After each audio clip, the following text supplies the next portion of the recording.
Kung iniisip nyo man na nagpapakitang tao ako, nasa inyo na yun, guys. Carl, wag gayahin ko yung mga. Wala kayong makialam dun, guys.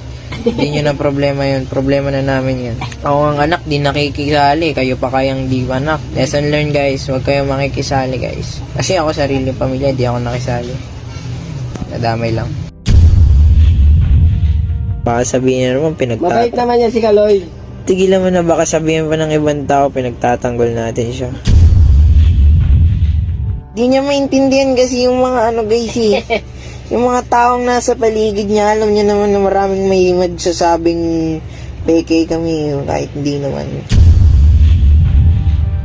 Carl Eldrew Yulo, ang kapatid ng two-time gold medalist na si Carlos Yulo, sinabi niya sa kanyang tatay na huwag nang banggitin ang pangalan ng kanyang kuya. Bakit kaya ganoon na lang ang galit ni Carl sa kanyang kuya? Tara, alamin natin ang buong detalye. Panoorin ang buong video. Kumusta mga idol? Mayroon naman tayong bagong chika sa inyo. Bago yan, welcome sa channel ni Mr. JV. Matatandaan, noong isiniwalat ni Carl na mula nang maging girlfriend ni Carlos si Chloe San Jose, nabawasan na ang oras ng kanyang kuya para sa kanilang pamilya. Ayon kay Carl, si Chloe ang itinuturong dahilan ng paglayo ng kanyang kuya sa kanyang pamilya. Dagdag pa ni Carl, ang nais lang ng kanilang pamilya ay magbigay naman ng atensyon si Carlos sa kanila at hindi laging sila ang maghahanap ng oras para mapansin. Ayon kay Carl, hindi naman mataas ang pride ko kuya at nagalit din naman ako sa iyo, pero temporary lang.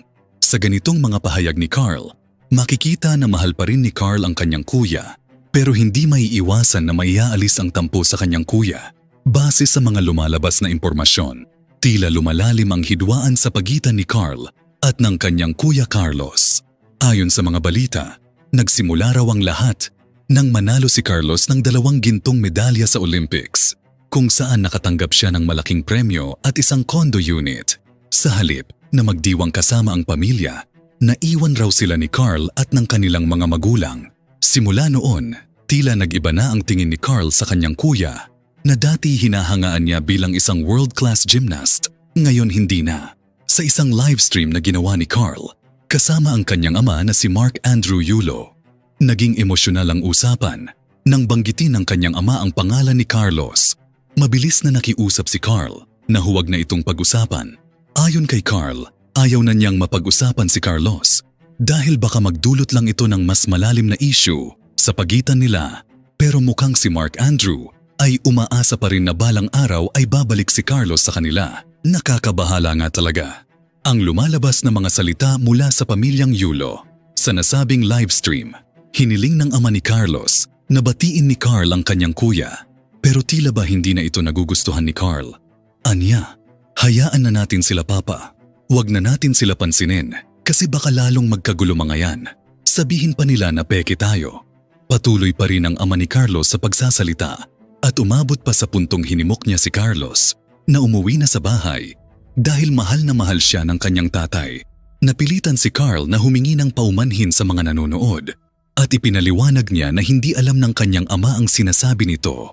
Medyo nakakaawa nga raw dahil nagiging makulit na ito dahil sa stress at edad. Nagpaliwanag din si Carl na, pasensya na guys, pinapagalitan ko si Papa. Hindi niya kasi maintindihan na yung mga tao sa paligid niya na nagsasabing peke kami. Dagdag pa ni Carl, hindi siya nagpapakitang tao. Ganyan talaga ang kanyang ugali. Bagaman halatang puno ng galit si Carl sa kanyang kuya, aminado pa rin siya na mahal niya ang kanyang mga magulang. Sinasabi rin ni Carl na huwag siyang itulad sa kanyang kuya na ayon sa kanya ay suwail dahil sa ginawa nitong pagtatalikod sa kanilang pamilya.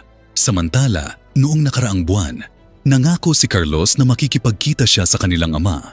Pero hanggang ngayon ay tila hindi pa rin ito natutuloy. Shoutout po sa mga nagbabash. Go lang. Nagkakapera kami dahil sa inyo. Pasok mga trolls. Yuhu! Where are you now? Basta huwag na natin pansinin yung mga ganyan. Batiin mo kaya kuya mo para mawala yung mga trolls.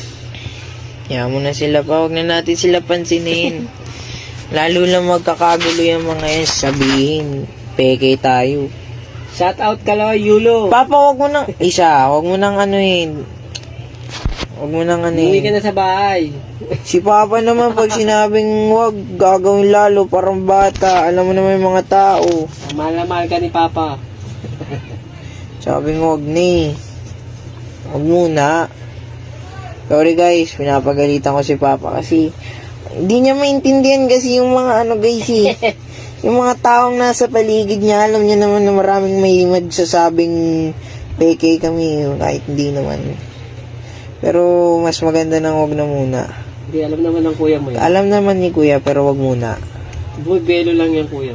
Bumibelo siya, ang tagal niya bumelo, ilang taon na. Carl, wag gayahin Kuya mo ha. Wala kayong makialam dun guys. Hindi nyo na problema yun. Problema na namin yun. Ako ang anak, di nakikisali. Kayo pa kayang di anak. Lesson learned guys. Huwag kayong makikisali guys. Kasi ako sariling pamilya, di ako nakisali.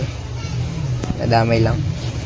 Mabait naman yan si Mabait Kaloy. naman po si Kuya. Huwag po kayo mag-alala. Mabait naman po si Kuya. Mabait yan si Kaloy. Ang dami kasing nanonood sa inyo, Drew.